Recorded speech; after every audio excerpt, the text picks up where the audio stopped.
Vicki? Yes, sir. Okay. I want to welcome everyone. It's actually a little after 1, but I need to read you a few things before I call the meeting to order. If we are disconnected at any time during today's meeting, we will try to restore the video connection within 15 minutes. If we cannot do so, the meeting will be adjourned and we will reconvene at the next regular Wilcora meeting scheduled for 1 o'clock on August 18th, 2020 by video conference. For trustees, staff, scheduled presenters, please state your name and the organization you represent before addressing the group. For citizens who called in to speak on any agenda item, please stay muted until you are recognized by the chairman. Then press *6 and please limit your comments to 3 minutes. If there are no questions, I'll now call to order the July 21, 2020 meeting of the Oklahoma City Riverfront Redevelopment Authority. The first item is items from the chairman, and I don't have anything today. Item 3 is the minutes of the June 16th meeting. Do we have any corrections or additions? Move approval. Is that Don? Yes. Okay, Casperite moves. Seconded by Kathy. If you please vote.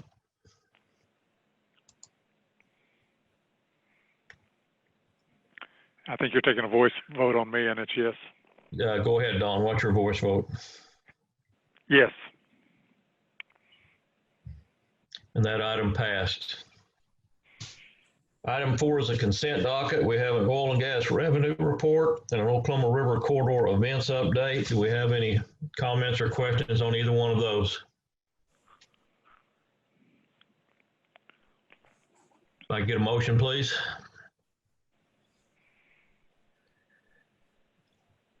I'll move it. It's Don. Brian moved it, seconded by Don. Cast your vote, please. Yes.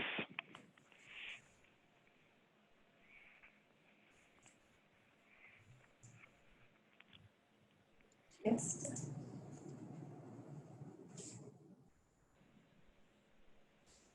Trustee Williams, can you see your voting buttons? All right. No, my buttons are not there. How would you like to vote? Yes. Okay, that item is passed. Item 5 is the primary agenda items. Item A is to receive the Oklahoma River maintenance projects update. Jim, you got that for us? Yeah. Regarding our dredging contract, since the last meeting, we had the contractor move into the exchange area, and they've been dredging in there. They removed, I think, about 12,000 cubic yards of material. They finished dredging in that area on July 2nd, and we've returned the river back to the normal pool elevations. Regarding the SCADA system, we've issued work orders for replacement of the radios on the monitoring wells, and we've been replacing sensors on the dams to get them more fully functional. On repair projects, we've gotten proposals for replacement of the doors on the dam houses. We're working on doing an informal contract to get that work done. I think we mentioned it last time, but we had a cylinder fail on the May Dam on Crestgate 5. That's been strutted. Since then, we've got proposals to go ahead and replace those cylinders, and we expect that work to start probably in the early to mid-August. And then on our debris removal activities, between February 14th and May 30th, they removed 13.5 tons of debris from the river. I've gotten an update since then, and between June 1st and June 30th, they removed another 7.8 tons of debris from the river. Also on my deal, there'd been a request for an update on the Rock Creek bank stabilization. So I got a short presentation on that. Okay. This is just an aerial view of the site where the work's going to be going on. We can go to the second slide. Basically, we're just trying to improve the stabilization, to improve the longevity of the creek, and also to prevent more erosion and sediment going into the river.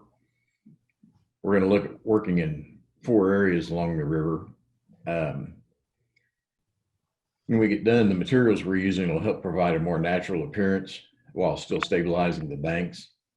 3 of the areas we're using Armor Max, which is a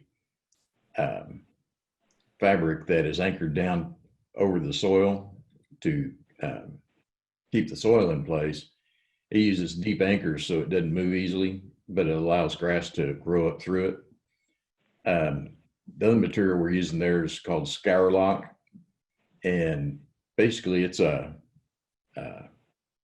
synthetic basket that you can fill with dirt and plant materials in, but they link together much like gabion baskets do, and a lot of vegetation to grow while still providing a good stabilized bank.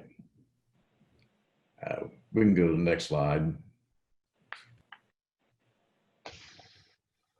This drawing just shows the areas we're working on. The 3 areas to the right of the screen we're going to reuse those 2 materials, the scour guard and the bank stabilization membrane. Then the Western Avenue bridge area, we'll just be improving that with riprap to stabilize the bank in that area. And we can go to the next one. This kind of shows how the materials will be used. The squares you see on those banks, the bottom one is a gabion basket, which is just basically a wire basket that fills with rock, and it'll provide a anchor or foundation for the rest of it. The next 2 boxes you see as you go up are those the Scourlock, the synthetic boxes that are filled with dirt, and then they put willow shoots into those, and the roots help bind it all together and stabilize it also. But that's the process for stabilizing the bank. And then they use the synthetic ground cover fabric on the slope above that to stabilize that part of the slope. Go to the next slide. Basically on the site, once the work's done, the trail will be returned to the original condition. It'll be inspected by Parks and approved before we open it to the public. And they'll regrade the area with topsoil and sod to basically put it back to better than original condition. Next slide.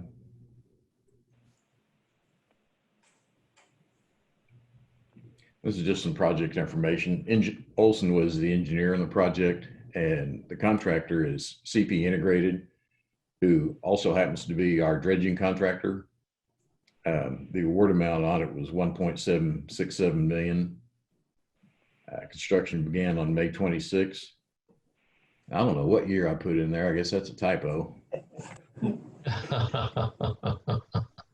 But anyway, it's scheduled to be complete by November of 2020, but they'll go ahead and keep the park area closed until December 31st just to protect the new vegetation and make sure it's all taking off and doing well.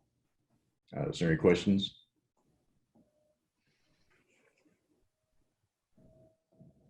Good report.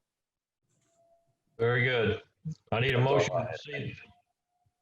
to receive that report, please.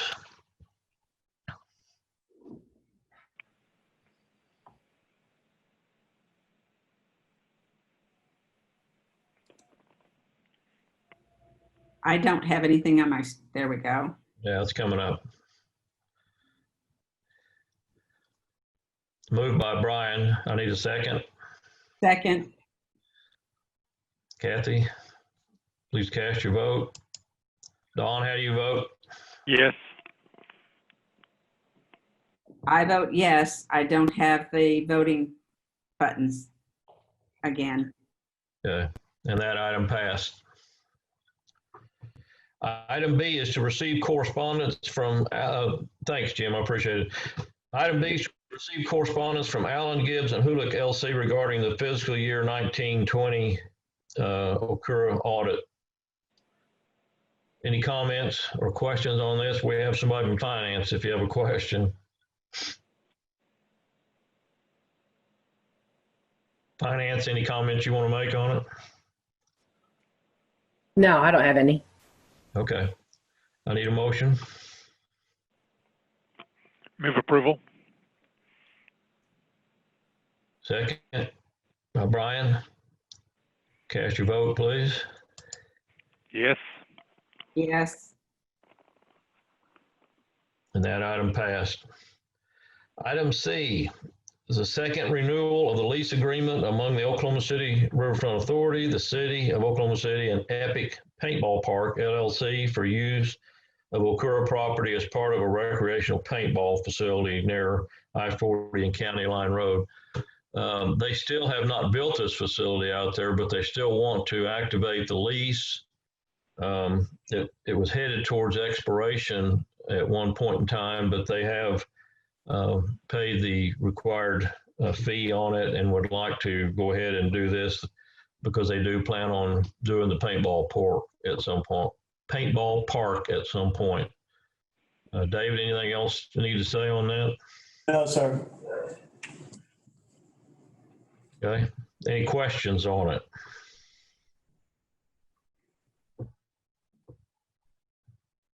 Okay. Motion.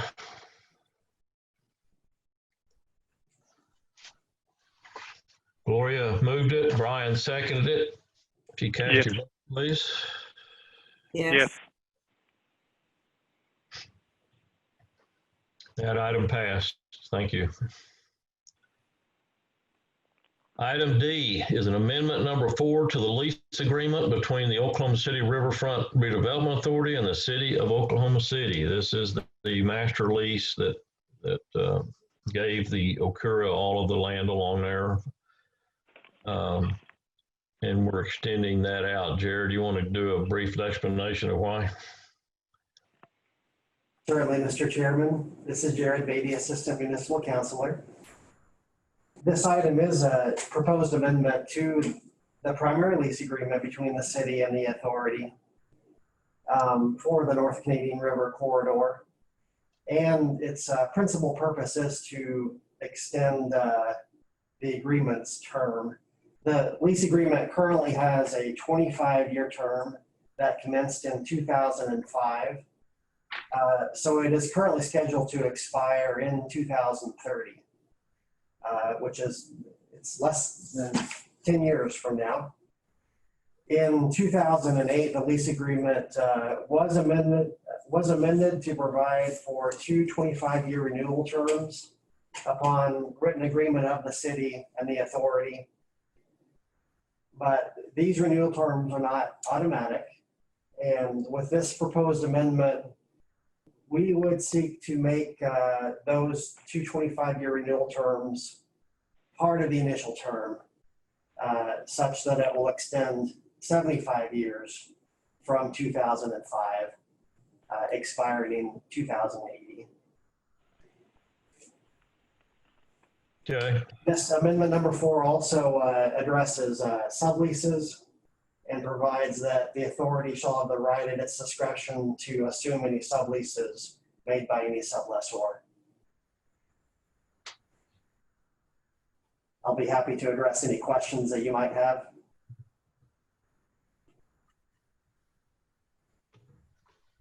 Any questions?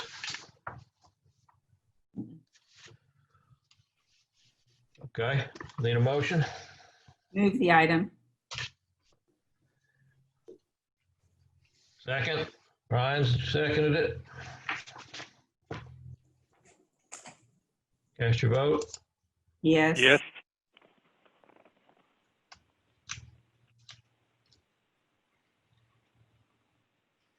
And that item passed. Item E is amendment number 4 to the lease and operation agreement among the City of Oklahoma City, Wilcora, and the Riversport Foundation for lease and operation of the MAPS 3 Whitewater Facility, Riversport Rapids at 800 Riversport Drive. Again, you want to touch on the high points, please? Certainly, Mr. Chairman. Again, this is Jared Beatty, Assistant Municipal Counselor. Amendment number 4 to the lease and operation agreement for the MAPS 3 Whitewater Facility provides for a management fee for fiscal year 2021 for Riversport Foundation. And the amount of the management fee would be a not to exceed amount of 1.5 million. And this would be a pass-through from the City of Oklahoma City through the Riverfront Redevelopment Authority. Payment of the management fee would be subject to the approval of the authority's general manager and the foundation's submittal of financial reports. Amendment number 4 would also require the foundation to provide quarterly updates to the authority. It requires the foundation to obtain prior written approval for the incurrence of additional debt. It requires the foundation's monthly reporting on preventative maintenance efforts for capital improvement items.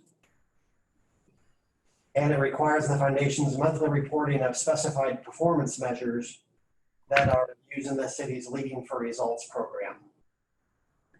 Finally, amendment number 4 stipulates that if the foundation services are terminated, the authority may, at its discretion, assume any sublease made by the foundation.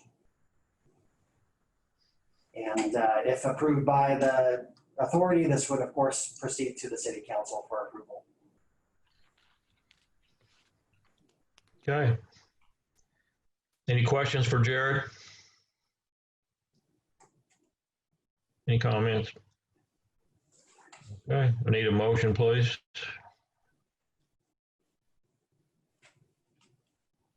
Move the item. Brian seconded it. Cast your vote. Yes. Yes.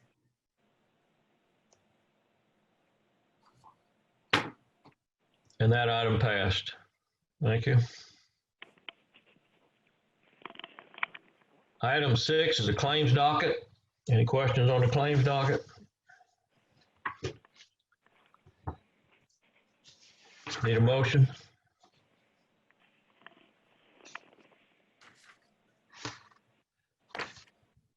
It's moved by Brian, seconded by Gloria. Cast your vote. Yes.